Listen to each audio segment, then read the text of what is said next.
What's up, and welcome to Clarity for Parents of Athletes, bringing you stories from professional athletes about their parents and how they were raised. My name is Gabe from aclearmind.com.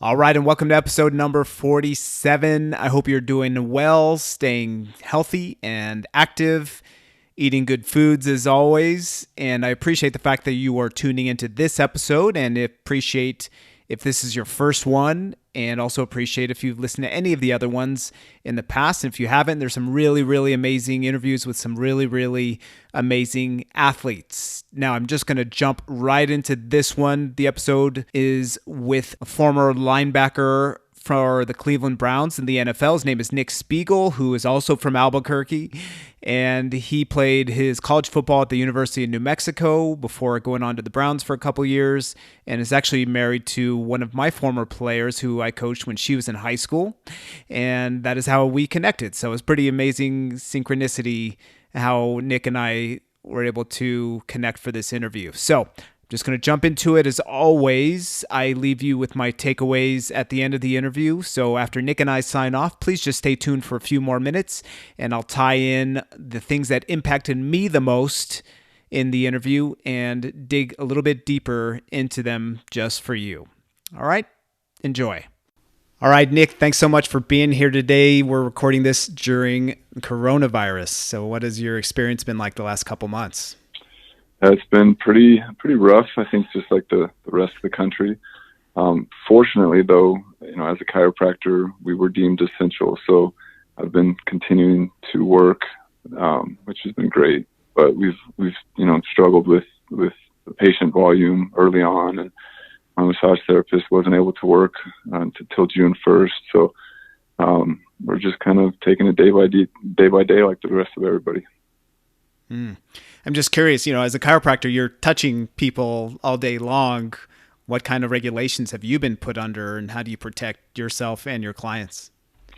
So we kind of follow the CDC guidelines, which basically the PPE stuff. So we are masked up. Our front desk is masked up. We're requiring all the patients to wear masks. We glove up at times, not all the time, as far as when I'm putting my hands on the patient. And we're disinfecting every surface. We don't allow the patients to really touch anything. They touch the door when they come in, and that's about it. They have their credit card. They insert it into the machine. They take it out. So they don't sign anything. They don't touch a pen. So that's kind of what we're doing to stay protected on both sides. And then after they leave, we disinfect everything again. So that's kind of what we're doing. Oh, man. So it's extra work to just do all that stuff. And I imagine you almost need another full-time position just to do that. Oh my gosh. I've never cleaned so much in my life. I've never wiped down every surface in my life. Lots of paper towels and lots of alcohol and Cabicide and all the other disinfectants. You're going through a lot of that stuff. Yeah, I'm sure. So I definitely want to hear why you got into chiropractic. As a former professional football player, I can imagine why you got into it, but I want to hear the official story later. But I want to go back into time when we weren't so much locked down. We didn't have to clean as much. What was it like for you growing up? Where did you grow up? What sports did you play? What was your family like? Awesome. Yeah. So I grew up here in Albuquerque, New Mexico, born and raised. I went to elementary school at Hubert Humphrey, and then Eisenhower. Then I went to La Cueva High School, and then I got a scholarship to play football at University of New Mexico here in town. I have an older brother, older sister, so I'm the youngest in my family. My brother's 4 years older than me. My sister's 7 years older than me. And then played in high school. I played football and ran track. And then when I was younger, I played a lot of soccer. So when I started when I was 4, playing AYSO, and then I went on to Duke City, and I was on one team called the Striker Flames, and we had a really good team, and we went on to win state a couple years, went to regionals, and I was the keeper. I was the goalie. So that was kind of my first real introduction into sports, was actually soccer. And that was kind of my main thing. And then when I was in 8th grade, so I was born in 1981. So I was born in the fall. So all my teammates were a grade older than me, except one other kid. So they were all a year older in school. So in 8th grade, they were all playing freshman high school soccer, and I didn't have anything to do in the fall. So that's when I loved watching football, and I always thought I could be a decent football player.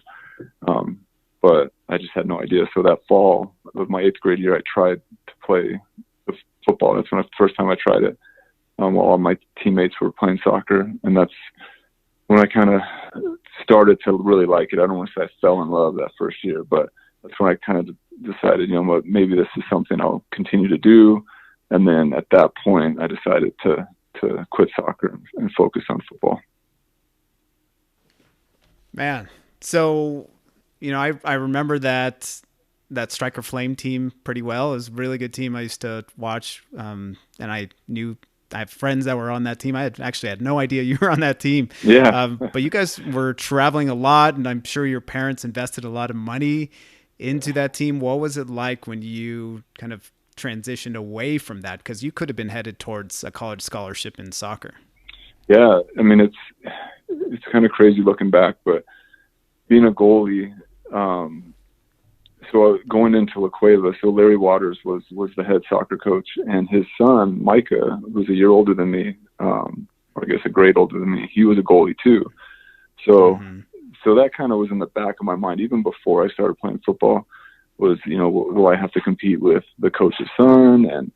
And I think just at that time, even though I think I held on to the soccer thing a little bit longer than I would have if I wasn't on such a good team, because I mean, those guys were just so great. And so I think, if I was on a team that wasn't doing very good, I may have tried football at an earlier age, but I liked the coach.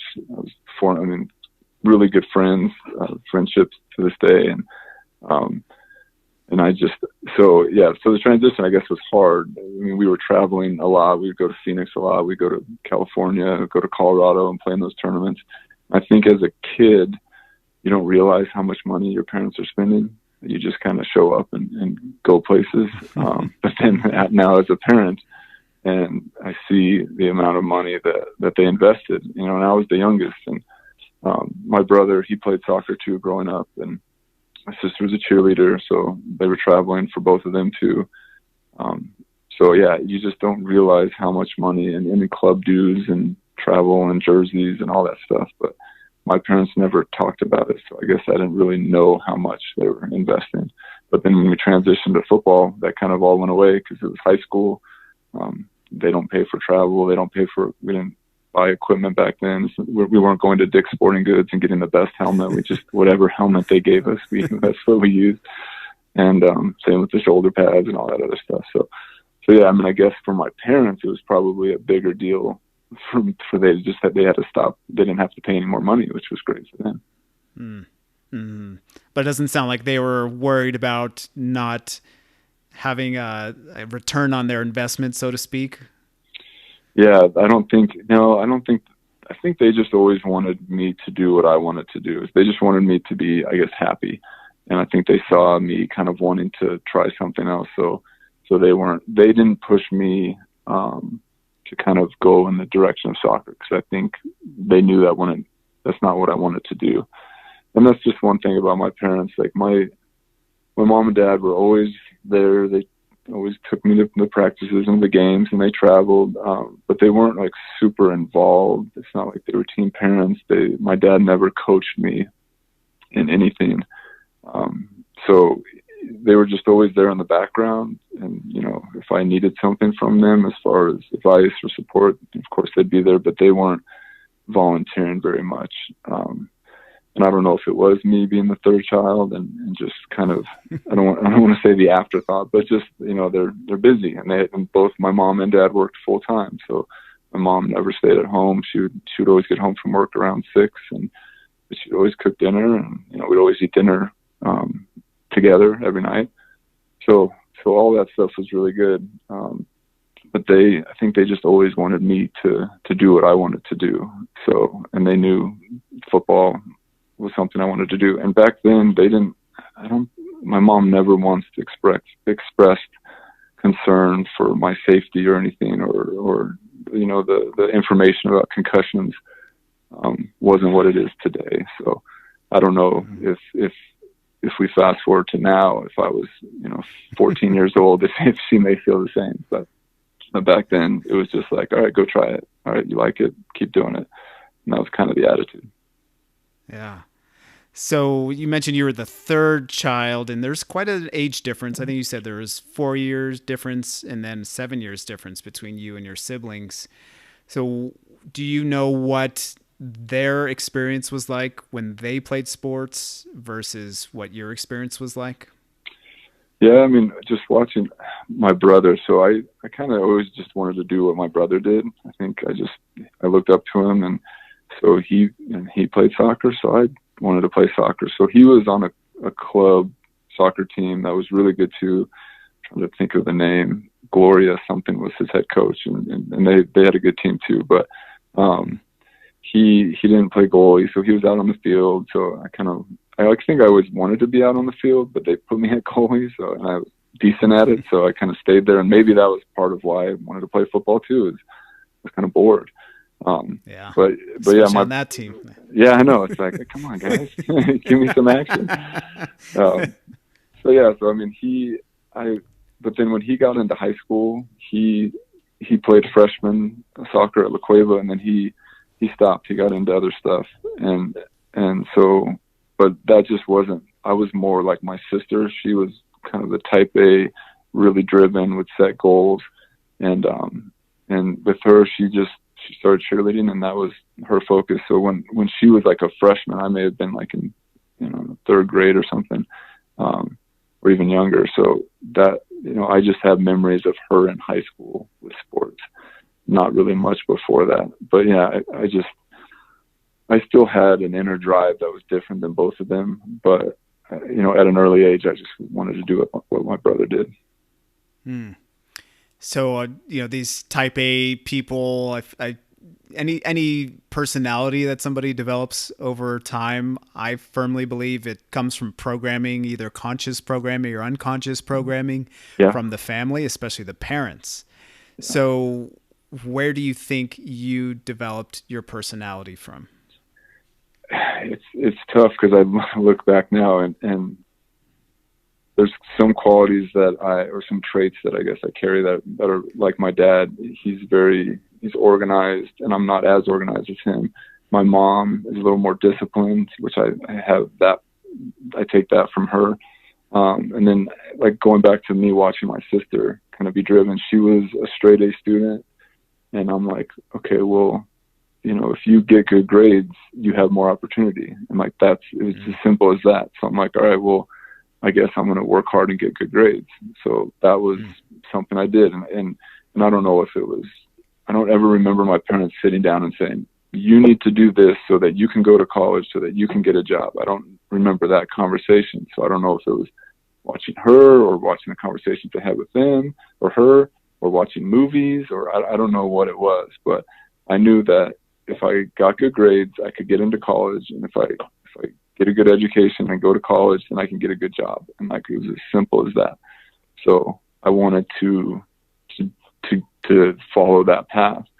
And then when I get into school, or when I'm doing my schoolwork and taking tests, I'm like, okay, well, I want to do better than everybody in this class because I'm competitive. And so I'm going to try to beat everybody, and that's how it was playing sports too. It's like, I'm going to try to be faster than everybody, try to be stronger than everybody. But I think that was more of like an inner, I was like competitive with myself. I never was like a vocal guy, like talking crap to everybody. But then I would just kind of show it, which was, and I don't know, my dad, he played sports. He played football in high school, and he threw the discus for 2 years in college. My mom, I don't think ever played sports ever growing up. So that's once again kind of them in the background. They didn't do a lot of sports, or they weren't involved in a lot of sports growing up, so they didn't really like try to coach us. But my dad, he he tells me the story of when he was in high school, and he grew up in Hobbs, New Mexico, and his coach was such an asshole, and he said they weren't allowed to have water ever. He said they'd be on the sideline during the game, and because they weren't allowed to have water, they soaked a towel with just water, and the guys would suck on the towel during the game. And he said there'd be like blood and dirt and grass on this towel, and they would just suck on that towel. So wow. I don't even know if like he even liked football because of his experience in high school. So I'm sure. So even, but he didn't try and talk you out of it. But he never tried to talk me out of it. So yeah. Wow. That's kind of my background. But it still comes down to my parents just always being there for me. They weren't super involved with each sport, but I knew I could count on them if like I ever needed to talk to them about it. That's awesome that they didn't pressure you, and you felt that they were there to support you also. Yeah. That's the perfect balance. Yep. So how speaking of balance, how did you balance being a phenomenal athlete? Because you said you ran track, but I was looking up your Wikipedia, and you also did pretty well in the hurdles as well. Yeah. So, and you're a big man, so, it's impressive to be able to do so well in the hurdles at your size. So how did you balance all the sports and your academics? Yeah. So, I mean, it kind of goes back to, I knew what had to be done type of thing. I knew if I wanted to be a good hurdler, I had to go to practice. I had to work hard. Like, it's simple as that. I want to be a good football player. You have to go to practice. You have to lift weights. You have to not just show up. You have to actually work hard in the weight room.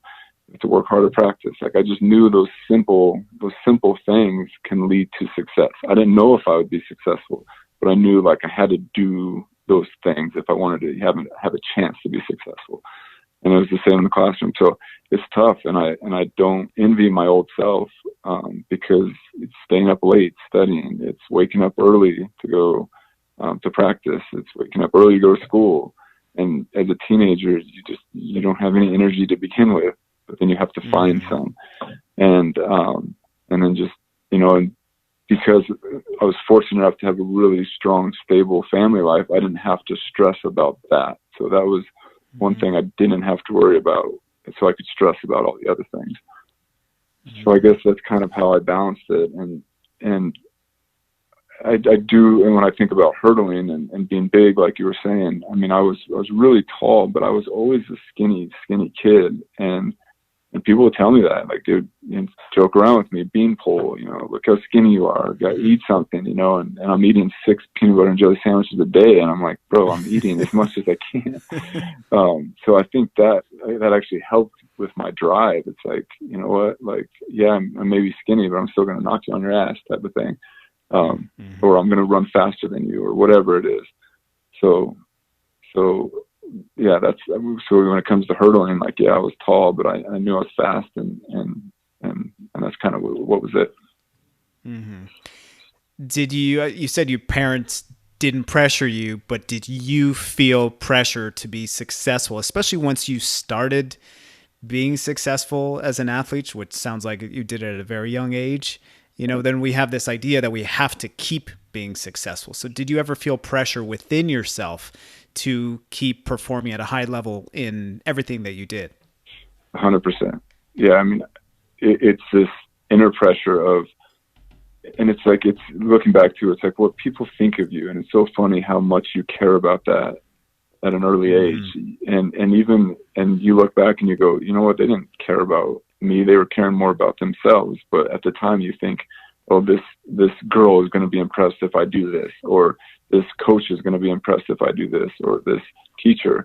And that was enough for me to work really hard, because I knew I didn't have to impress like my parents. Of course, they would say good job when I did good things, but I think I would create this pressure, or this outside pressure that didn't really exist. But at the time, I thought it existed. I thought people in the stands really cared if I made that tackle, or they really cared if I got first in state, which I didn't. I got third, but I thought that like if I can do this, then this imaginary person or group of people would be really happy with me.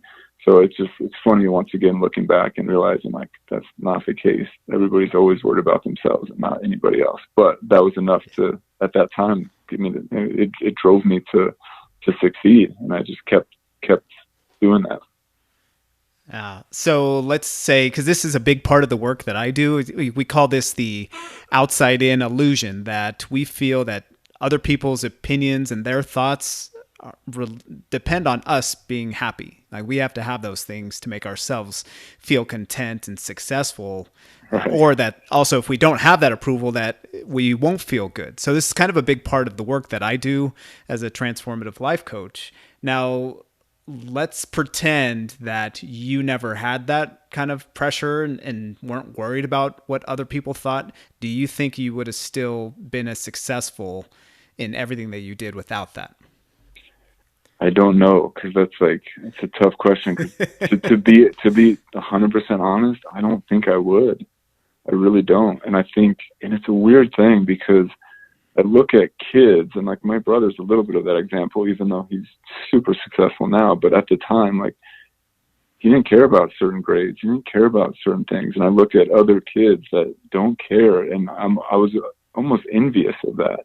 Like, how do you not, if you have an assignment due or a test tomorrow, how do you not study? It's more stressful not to study for something or not to do your assignment than just to go ahead and do it.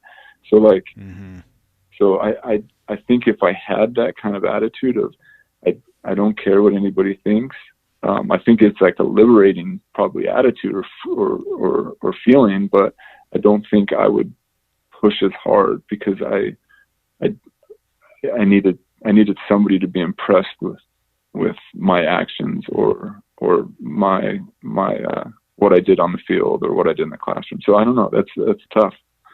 Yeah, some food for thought there. Yeah, it's kind of what I end up going to with my clients is, look, you can still be driven and successful if you fall in deep love with whatever you're doing, you know, and still want to be driven and still want to be disciplined with what you're doing. But also, sometimes when we don't care about what others are thinking, it really takes a lot of pressure off us as well. Yes, totally. And going back as we're talking, I mean, I was a really sensitive kid. Like when I was, I don't know, first, second, third, fourth grade, like, I don't know if I was just I was just emotionally sensitive, I should say. Like physically, I wasn't sensitive, but if a teacher yelled at me in second grade, I would internalize it. And maybe it goes back to caring about what people think, but I would internalize it and get emotional. And I hated that about myself, because I wanted to be this tough kid. And so I think maybe that's a little bit of what kind of drew me to football, is to prove that I'm tough and that I'm not this sensitive kid. I hated when people would say that. Like my parents used to say that, oh, he's just a little sensitive, and that was like a bad word to me. So I think, maybe deep down I was like, all right, I got to prove to everybody that I'm tough. So there's that too. And then I just ended up being really good at football. Yeah. Your physical abilities can take people really, really far in life, with whatever motivates them. If it's wanting to prove themselves, or just fully not caring what other people think, or whatever. So you had the physical tools, and the drive, obviously, from somewhere else. So that's that really propelled you forward. So there's for sure a different culture of the type of kids that play soccer in this country versus the ones that play football. What was that transition like for you, and what did you notice different between your soccer teammates versus your high school football teammates? That's a great question. So back in, this would have been like 90, 96. I think there was still the mentality of like, soccer players or sissies or whatever, and football guys are tough or whatever. And I hated that, because I played soccer for 9 years. So I think I ended up with more soccer friends than I did football friends, like at the end of high school, like the guys on the soccer team.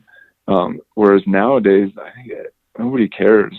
I mean, and once again, maybe people didn't care as much then. I just thought they did, as far as the perception of a male soccer player versus a football player. But I would, if I heard my teammates on the football team talking about a guy soccer player in a derogatory way, I would always stick up for those guys, because that was me for 8 or 9 years. And a lot of the soccer guys, the guys on the Cuevas team, were my friends. So, so I guess, yeah, that transition, I was never a guy to like back down to somebody talking about somebody else. So, and it happened, you know, rarely, but when it did happen, I always would stick up for my buddies, or for just that, because those guys don't know. They were told by their dads or their grandparents, don't play soccer, it's for sissies or whatever. So they're just reiterating what they were told. So it's just like, no, man, that's not how it is. And these guys are actually probably a lot tougher than you. So, you know, so yeah, anyway, can run a lot farther for sure. Run a lot farther. And and there's a lot more to it too, but yeah. Yep. For sure. Yeah. Well, I appreciate you sticking up for us soccer players. That's music to my ears. Yeah, always. So you had a lot of success in football and track, as we mentioned, in high school. What was your recruiting process like from high school into college? So I was recruited. You get a lot of letters as a senior, and, you get a letter from Michigan saying, hey, Nick, come. We show interest, because I had good grades, Harvard and a lot of schools, Navy, and you get all these letters, but they don't really mean anything until you get a phone call. And I never got a phone call from anybody except UNM. So UNM started recruiting me in the fall of my senior year, and just kind of touching base and stuff. And then in December, they offered me a scholarship, and that was my only offer. And I wasn't sure if I wanted to play football or not. I really didn't, because I had worked so hard in school, and I didn't even think that was a possibility to play in college. I just worked hard in school, and I applied to 4 out-of-state schools, and I was kind of waiting for the reply back, because I was applying for the scholarships, academic scholarships, and I was just waiting and waiting. And then that's when Rocky came to my house, Rocky Long, the head football coach at UNM, and he sat in my living room and offered me a scholarship. So at that point, I was kind of unsure if I wanted to stay at home, which I didn't want to do, and play football, or not play football and go out of state. And it kind of came down to the decision of I can always transfer out of UNM if I have a really bad experience and go to these other schools. But I can't do the opposite. I can't go to Colorado State and then go play start playing football at UNM or transfer somewhere else. So I knew I could. I knew I had an out. So I made the decision to play football, and of course that was like the best decision ever. But yeah, so it wasn't just like it's eat, sleep, live football. Like, it's all or nothing. It's just, I did not have that attitude. So it was kind of a little bit of a decision at that time. But then, freshman year happened, and I redshirted, and then my redshirt, I guess, freshman, so my first year playing, even though I was a sophomore in school, I was just working my butt off. That's all I knew how to do, was work hard. And I ended up like on the depth chart as like a second string outside linebacker. And then Coach Long decided to try, because he ran a 3-3-5 defense, so there'd be 3 linebackers. And he decided against the Air Force my freshman year to try a 3-4. So he needed the 4th linebacker. So I was able to be that 4th linebacker. So that was like my first real, I played on special teams, but my first actual play as a linebacker was against Air Force, my redshirt freshman year. I ended up with like 13 tackles and wow, just a really, really good day. And then so then he kept the 4 linebackers for the rest of the season, and I ended up like freshman All-American, and just totally surprised the hell out of me. But it was all attributed to just working hard, just show up and work hard. So then my sophomore and junior year were good years, and then I had a really good senior year. And then that's when I got drafted after my senior year. Yeah, what was that like? I saw you got invited to the combine. Were you expecting that? Was that a surprise?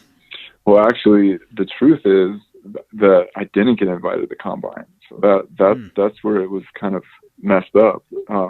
They based that, inviting players to the combine, based on your junior year. They have a junior pro day, and I don't know what happened that year. Like, they had like 2 scouts out there my junior year, and it was like really cold, and like we all did terrible, and so I did not get invited based on that junior experience, which actually worked out to my benefit, because I had a really bad separated shoulder my last game my senior year against Wyoming, and I couldn't even do a push-up until right before my pro day. So it's kind of like the combine. The scouts, they all come to UNM, and they put you through all the same tests that you would experience in Indianapolis at the combine, but they do it a month after the combine. So it gave me an extra month to like rehab my shoulder, and because one of the tests is the bench press test, and how many times you can do 225 in a row, and I couldn't even do a damn push-up,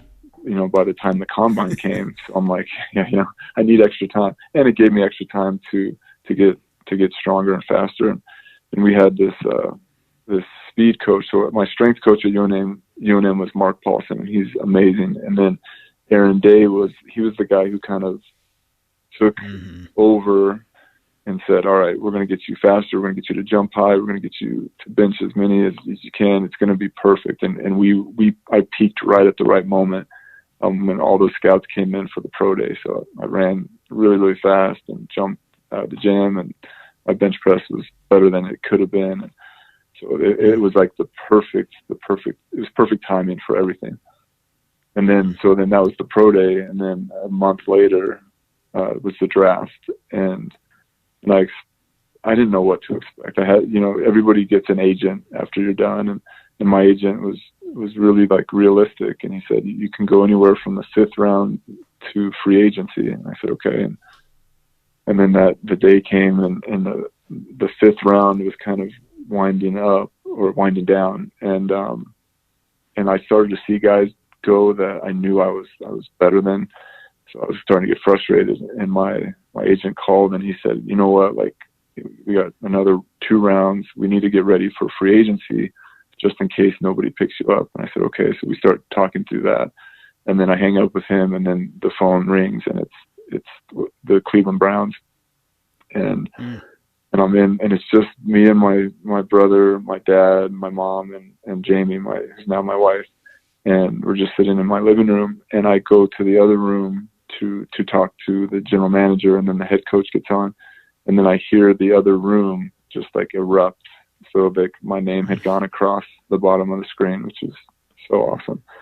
And then my dad, being my dad, he didn't see it, and so the next pick up was San Diego, and he looks and he goes, San Diego, all right. And he started, and then so my brother, like, Dad, come on, Cleveland. And he's like, Cleveland. So, he was thinking about the weather, right? That's right, Surely. exactly. Yeah. And then the ironic thing is my whole rookie year was with Cleveland, and then my second year I bounced around from Cleveland, and I actually went to San Diego for 3 weeks, and then Cleveland, then they released me, and then Cleveland picked me back up for the end of my second year. But pretty crazy.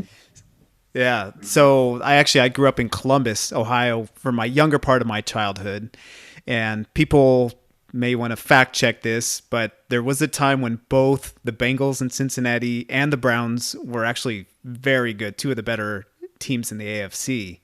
But then the Browns kind of dropped off a bit. So when you heard it was the Browns, and when they called you, what was your first instinct as far as thought of which team you actually wanted to play for? Well, so at that time, like I did not care. I was just so happy to be picked. I mean, the NFL, like, I grew up watching NFL films, and I I feel like I knew the history of the NFL so well. So, like, just the chance to even just go put on a helmet. It was just, with any team, it was just a dream come true. But so I didn't know much about Cleveland. Each team would fly, like before the draft, after my pro day. I went and visited, I think, 5 different teams, and they take you out and you do a physical and they show you around and you meet the coaches and you sit down with the GM. So I had done that with Cleveland already, and I liked the facility. I liked the linebacker coach.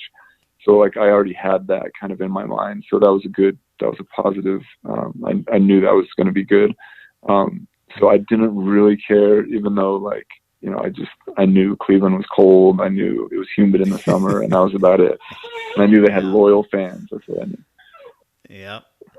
The dog pound. I know. So I've always been curious what a rookie training camp entails, what it's like. So it kind of starts after the draft, because we have a thing called the rookie mini camp. So, and that was the real stressful thing. Like, you get drafted and you're so happy, but you don't really have time to celebrate because, you know, 5 days later you're on a plane and you're having to show your stuff to the coaches and prove yourself against the other players. So, and they were just all rookies, and they bring in tons of free agents, and then all the draft class. And because I know I was one of, I think there was a total of 8 picks, you know, I was kind of, the spotlight was on me with all these other free agents trying to prove themselves. So it kind of starts right away. And then after that rookie mini camp, you do a thing called OTAs all summer, and it's practice without shoulder pads, even though I'd rather have shoulder pads on, because you're going as hard as you possibly can, and you're grabbing each other's chests and throwing each other on the, it's just terrible. So you do that all summer. And then actual training camp started for us at the end of July. And you're in a hotel for 6 straight weeks, and you're up very early, and you have your own hotel room, and you wake up and you go to meetings, and then you do your first practice, and you do more meetings, and then you take a nap. And they had in the facility, they had blow-up air mattresses throughout the indoor facility and the locker room, so you could, you know, you get about an hour nap. And then you go do lunch, and you do another practice, and then you do meetings, and then you go home, and it's about 9 o'clock at night. And then you close your eyes, you open them, and you do it all over again.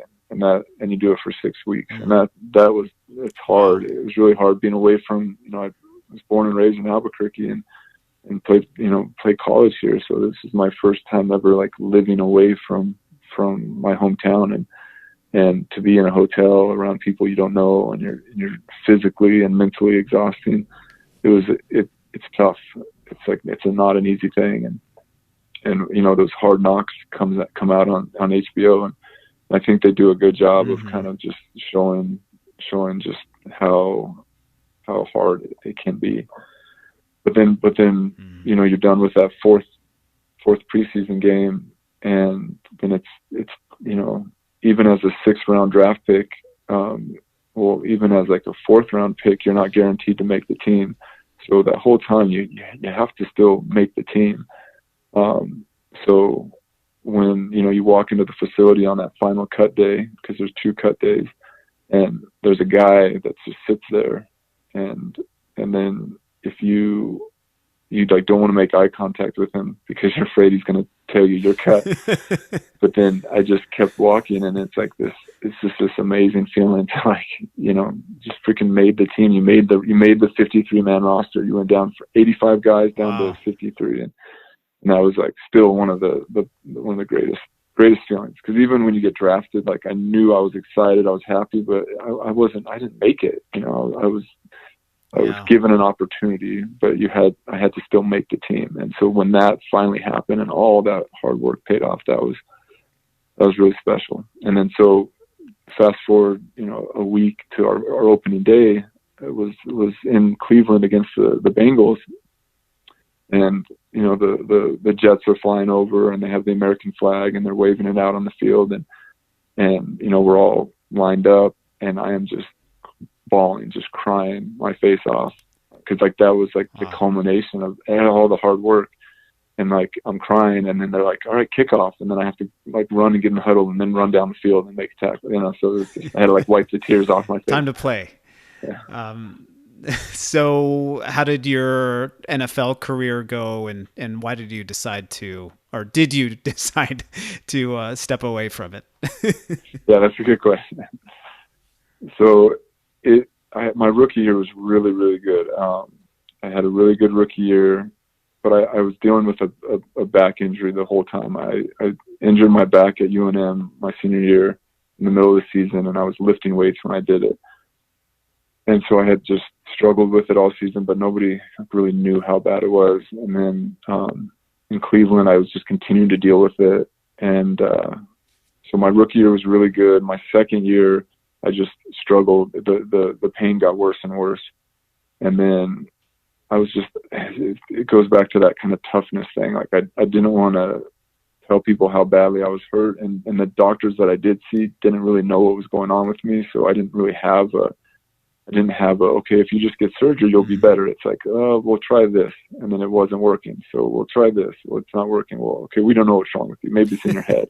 So that was kind of my mentality. I'm like, what do I do? So my second year, I struggled. I wasn't the same athlete that I was prior to the injury and even the year before. And so then that's when I bounced around from the Browns to San Diego, then back to the Browns. So then after my second season, I saw the orthopedic surgeon in Cleveland for, I think this was like my second or third time seeing him, and he had no answers for me. He's like, well, we could fuse your spine and maybe that'll help. And I'm like, I'm not going to have you fuse my spine when you don't know what's wrong with me.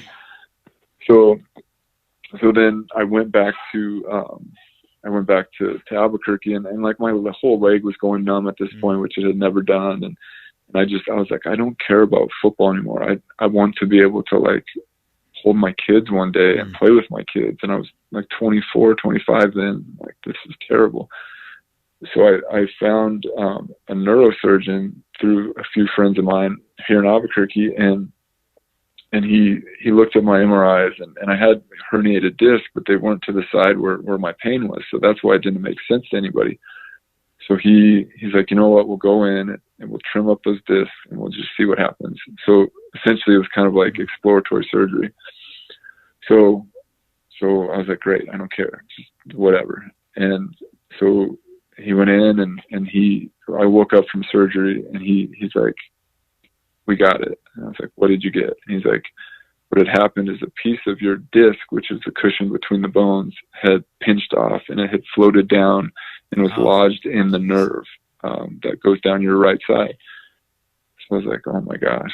So immediately, like, my foot was numb and all that stuff, which I was a little nervous about, but the pain was like gone. And that was like, oh my gosh. So at that point, that was the third year of dealing with it. So I had dealt with this stupid thing for 3 years, and was just, I was like, oh my gosh, like this is it. So at that point, I was done with my second year, and that was going into my third year playing in the NFL. And I was done. I'm like, I don't want for this to get bad again. And playing football could possibly do that. So I hung up the shoulder pad and said, this is it. I'm going to retire. And it was, so I got 2 years in. But I mean, I have zero regrets now, because really to kind of go down the path of what led me to chiropractic is, during that time I had a chiropractor who he was the only one who had he really listened to me, and he really cared about me, and he was trying different techniques, and he was really, he was the only one that I actually felt listened to me and didn't think it was in my head type of thing. And I had seen other chiropractors, and I had seen PTs and trainers and all the orthopedic surgeons, and he was kind of the guy that stood out as like, all right, this guy, this is how I want to be if I, when I go down that road. And I didn't know I wanted to go down that road. I tried different jobs. I tried to be a graduate assistant at UNM with Rocky Long, and that was his last year as a coach before he just recently came back as an assistant. So I was just kind of struggling to find myself after I was done playing. And then when Rocky Long left, and I instantly saw, 11 assistant coaches not have a job, I said, okay, I don't want to be a college football coach. And then I started really kind of digging deep and going, well, what do I want to do? What makes me happy? Who are the people in my life that have helped me? And I thought of my chiropractor, and I said, you know what, that's something that, I can have a career, I can run my own business, I can help people. I know what it feels like to be in pain. And then that's when I started the process of starting the prerequisites to get into the school and then doing all that stuff. How cool. And here you are today. So yes. Now you mentioned your wife, Jamie, who is somebody actually I coached when she was in high school a long time ago, but not that long ago. So sorry, Jamie. It's not that long ago. Yeah, exactly. So now you guys have 3 small children, and what is your feeling? What is her feeling about them playing sports, specifically football? So she has not wanted the boys. So I have 2 boys that are 5 and 4 right now, and then we have a little girl who's 14 months.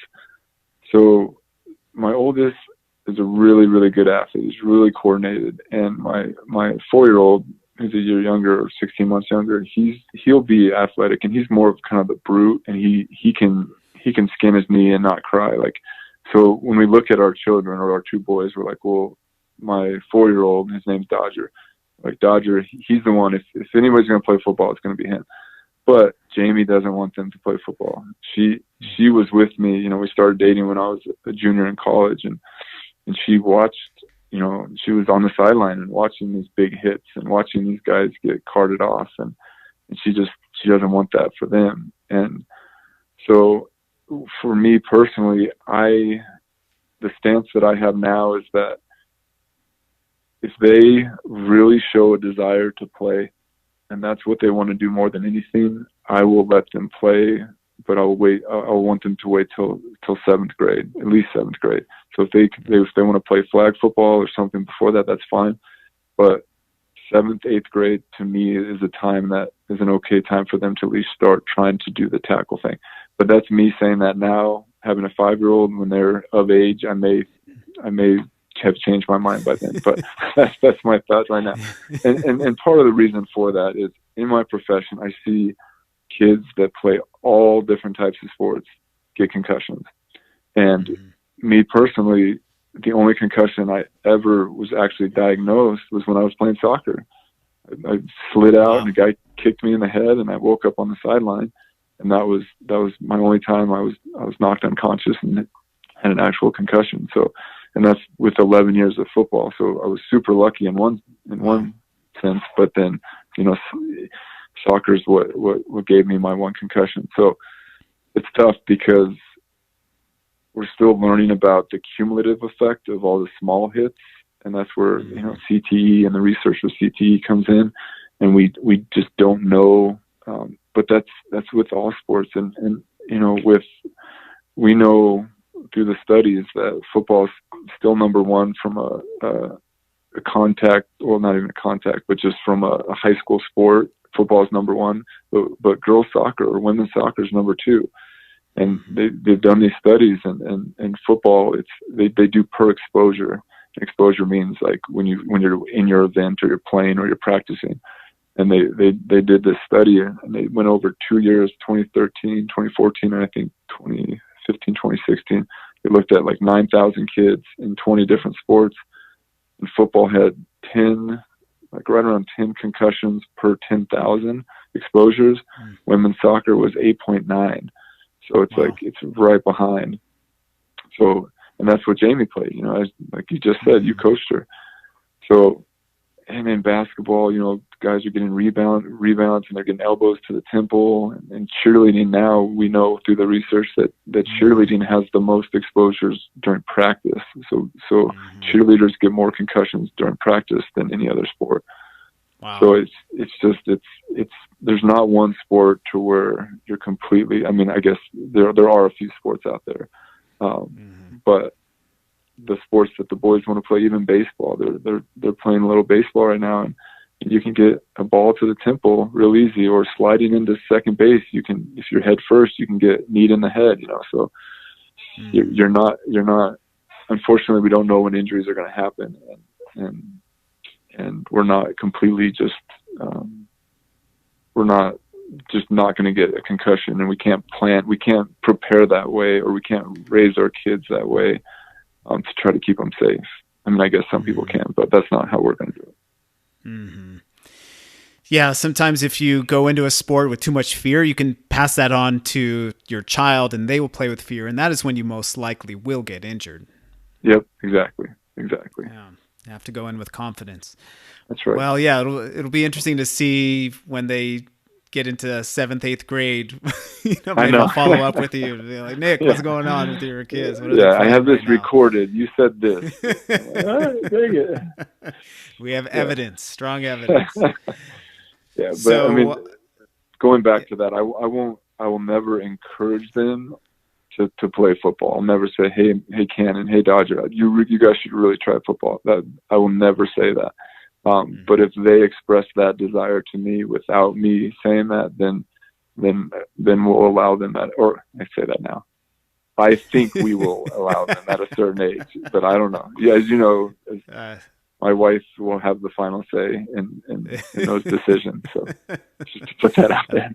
That's probably wise. Very wise. Right? Yeah. So I have some lightning round questions, I call them. Some surprise questions here. Feel free to answer as quickly or as slowly as you want. But here we go. So what football player did you look up to when you were younger? Bo Jackson. He was my idol when I was a kid. Why? What do you like about Bo? So he played for the Raiders. He came out and he played baseball too. So that was a big thing. I just loved that he played 2 sports.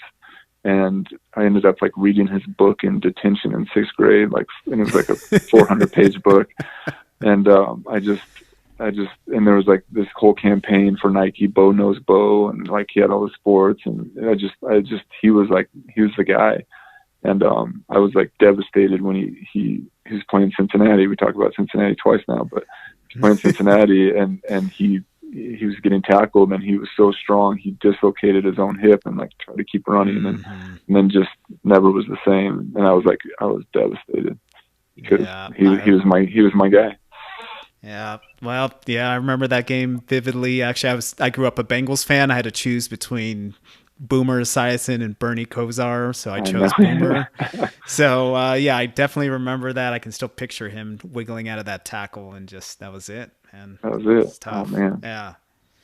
So this question was just hot off the press right now. Why were you in detention in 6th grade? Oh, yeah. Yes. So we ditched the very last day of school, and my parents, I think they even like called the office and said, hey, he's not going to be in. But then we went back to get our yearbook signed, and when we went back onto campus, so I think this was 6th grade. When we went back onto campus, the teachers threw us in the office and said, you can't do that. And then they gave me detention. So the very first day of summer, I was in detention. Oh man, bummer. Yeah. Hopefully the rest went okay for you. Yeah, it was good. Yeah. Yeah, good. So if you didn't play linebacker in the NFL, what position would you want to play?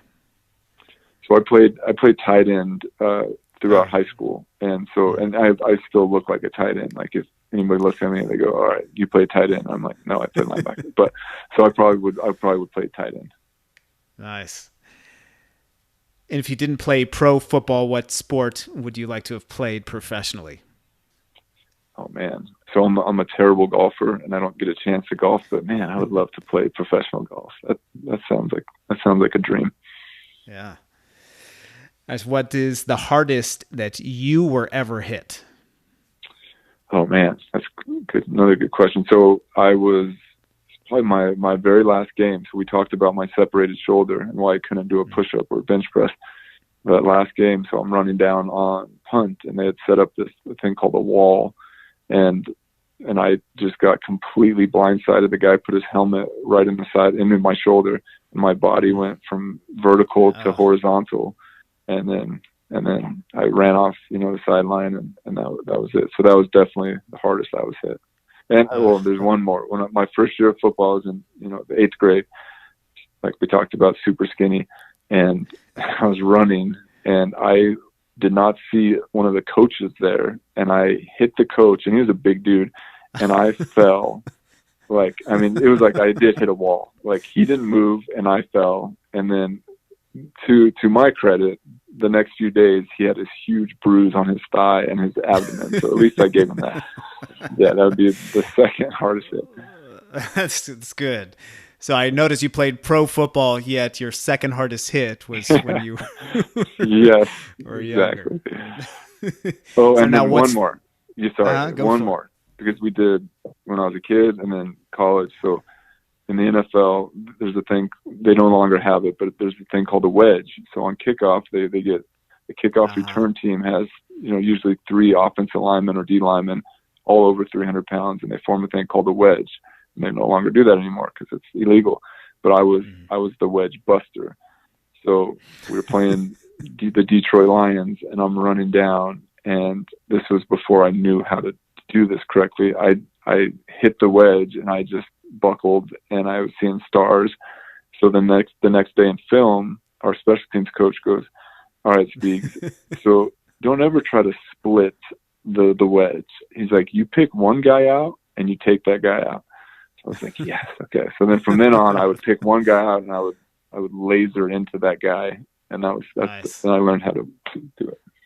A lot better. I could imagine, without ever playing football, that if you try and split the wedge, you're trying to go 2 against 1. Yeah, trying to go between the 2 300-pound guys. So basically, you're taking 600 pounds on each, or 300 pounds on each shoulder, so 600 pounds total. Yeah. So it's a matter of subtracting some pounds. Quick math there. Like I see That's right. A little physics in there. Yeah. Yeah. So now, what's the hardest hit you ever put on somebody? So let's think. There was one particular game, and the reason why I think about it is there was a picture of it. So I actually have the picture of it. Nice. It was against Colorado State, and a running back. He was I think he jumped over one of our guys, and so I caught him midair and just leveled the guy. And he's in the picture, and it was in the Colorado, whatever, Fort Collins Times or whatever, and he's horizontal. And so that was probably one of the bigger hits that I gave. And then, talking NFL guys, but when I was at UNM, we played Utah, and Alex Smith, who, everybody knows Alex Smith, 49ers, Chiefs. He was the quarterback, and Urban Meyer was the head coach. But I got him a few times, really, really good. And he ended up a few years into his NFL career. He wrote about it on 49ers.com, and they asked him, what was the hardest you've ever been hit? And he mentioned my name nice. when I played against him. So I thought that was pretty cool. Yeah, cool, man. That is cool. So who is the toughest offensive player you ever played against? Let's think. So we go back to college.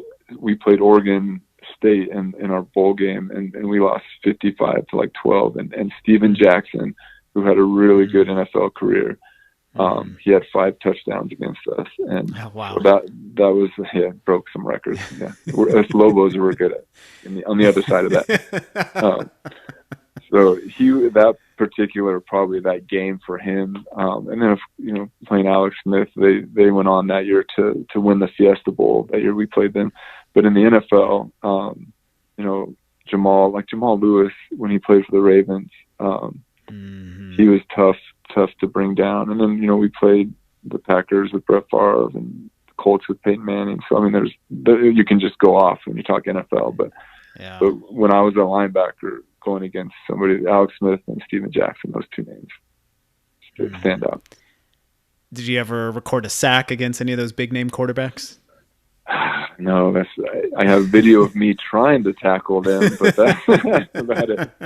I do have that video, but no big time sacks. I wish that would have been nice. Well, it's okay. Sometimes pressuring the quarterback is almost as important as a big sack. That's right. I mean, and in college, I had, I did sack Alex Smith twice that game, but that wasn't in the NFL yet, so I don't count that.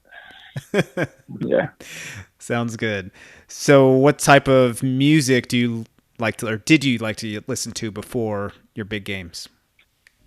So I have, oh my gosh, it's almost embarrassing to talk about, but it was such a variety, and my teammates would make fun of me, but because there's so much build up before the game. So like you're on the bus like 3 hours before driving to the stadium. So I never wanted to get hyped up or amped up at that time. So man, I would listen to Enya, I would listen to Shakira, I would listen to, I mean, just like those are all just like kind of just, you're just listening to something. And then when we got close to the game, it would be White Zombie and Pantera and like more of the heavy metal type of stuff. Yeah, I could see it. Yeah, you're just thinking about when to peak emotionally. I get it. That's right. I can't, that adrenaline, you only have so much adrenaline, and you can't waste it early. That's very wise, very wise. So what about your favorite meal the night before a game? So the night before we usually had set up. UNM Coach Long was very superstitious, so he would have like the same meal no matter where we went, and it was like fried chicken, mashed potatoes and gravy, lasagna, and carrot cake. Like those were like and then some type of vegetable, and then you get the ranch dressing and you drip it over everything. So that's including the carrot cake. Including the carrot cake, yeah. Wow. Yeah. So that was like, I mean, that was the meal the night before, and then the day of the game, I ended up like my first year I would get so nervous in college that I would throw up, so I could only eat like a pancake and like a piece of like fruit, like so that was like pre-game meal, but the night before you could usually pig out and get those calories in. Mm-hmm. Nice. So last question here. What kind of advice would you like to give to parents who are raising athletes? So, I mean, the advice I'd probably give is to really get to know your kid, right? So you really got to get to know like what they're passionate about. And it doesn't mean, because some kids, they don't know. So let each one of your kids try a bunch of different sports, and then that passion or that, I guess, the interest may change over the first few years. But the advice I would give is to kind of sit back a little bit. You don't necessarily need to be the parent that's really trying to push your kid, because more than anything, you're going to push them away. And yes, that kid may play middle school football, and he may play high school, but then he's playing it for you, and he doesn't want to play it. And you never want to be the reason why your kid plays a certain sport. Now, however, if you do have a background in baseball and your kid loves baseball and he wants you to be the coach, then that's different. But pushing your kid is the worst thing that you can do, because you're gonna burn them out.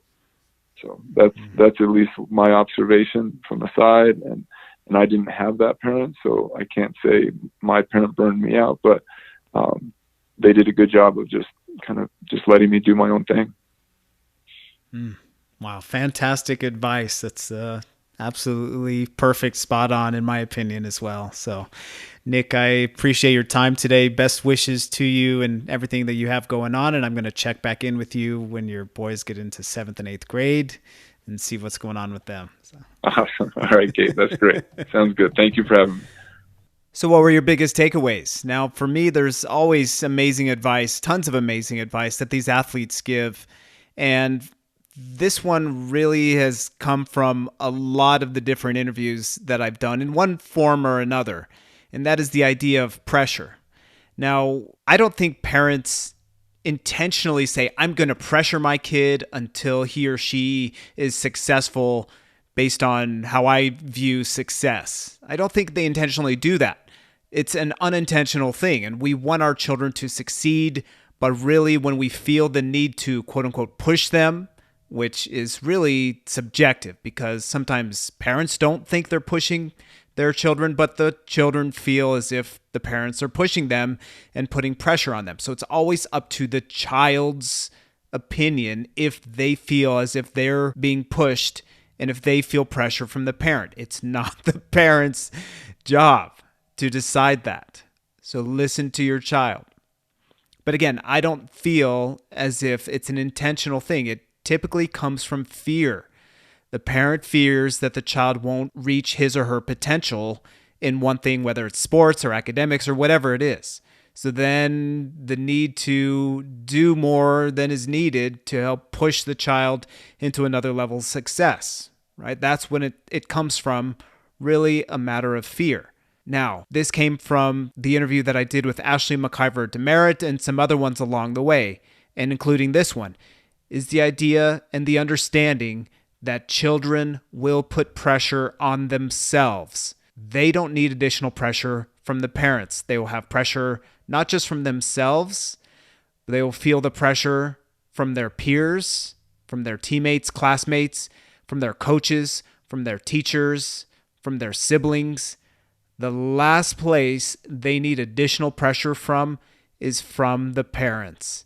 Nick said it so beautifully that the parents should be there in the background of their sporting journey and anything else. And the more we can do that as parents, the more children will come up to us and ask for the help. And that is the time to give it. So parents, I urge you to trust in your child's process.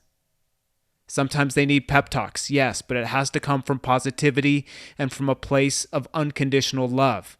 Sometimes they need to learn and understand that what they did was not in their best interest, but that can come from a place of love, unconditional love, and patience and kindness. And the more we can do that, the more our children will flourish in anything they do, whether it's on or off the field. Now, I hope you enjoyed this episode. If you did, I ask that you subscribe to the podcast and rate and review it. And I know if you go to Apple Podcasts and scroll all the way to the bottom of the episode list, then you'll see a place where you can rate it, give it however many stars you want, and also write a review on there. And if you write a review, I will read it in one of the future episodes. Now, as always, thank you for listening. If you ever need to get a hold of me, I do individual work with clients and in small groups as well. I do all those virtually and on the phone. And I also am available for workshops as well. And you can get a hold of me through my website, aclearmind.com, or you can email me directly, Gabe, Gabe, at aclearmind.com. That's aclearmind.com. As always, I'm here for you. Much love to you and many blessings.